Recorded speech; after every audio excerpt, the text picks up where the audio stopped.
Okay, so in the last video, I talked about wanting to do the backer and have some, 48 by 48 coming straight up like this, and had two problems to think of. Number one, how to hold the 48 about, I think I'm going to end up like 8 or 10 bricks high off of the back before you slot in the 48 by 48.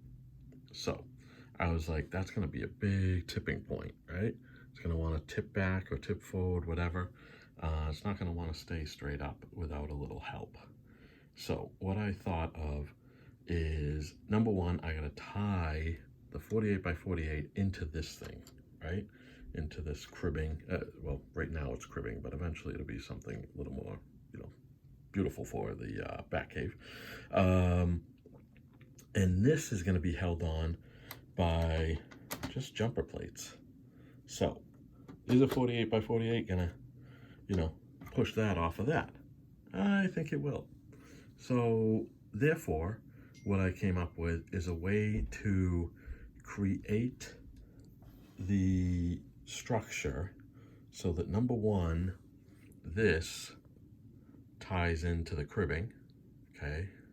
So you can see here on the right that it's going to tie into the cribbing and hold the base plate. There's the base plate, the green base plate. I'm just experimenting with a 32 by 32, but there's a base plate, and it's held in by that cribbing right there, by that Technic right there, okay? So then I was like, all right, now I gotta tie this cribbing thing onto the base plate.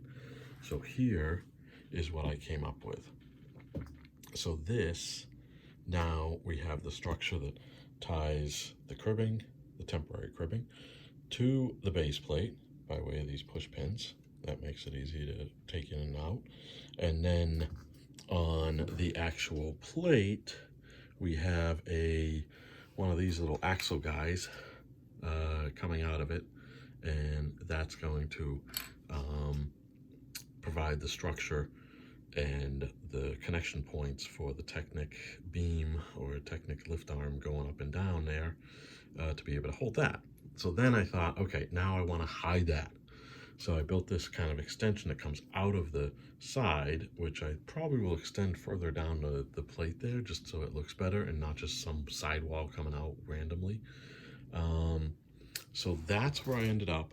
And you can see it actually holds this very securely. So it'll hold it even more securely when there's another bracket over here and another bracket holding this thing down over here. So it's built in for the 48s by 48s with the push pins that I'll be able to use. And that should hopefully hold up that 48 by 48. So it'll go up another, 16 inches there. Not 16 inches, 16 studs there. Yeah, so that is what I've been working on now. And now it's just a matter of refining it and making it look pretty, as well as building in the structure on the other base plate as well.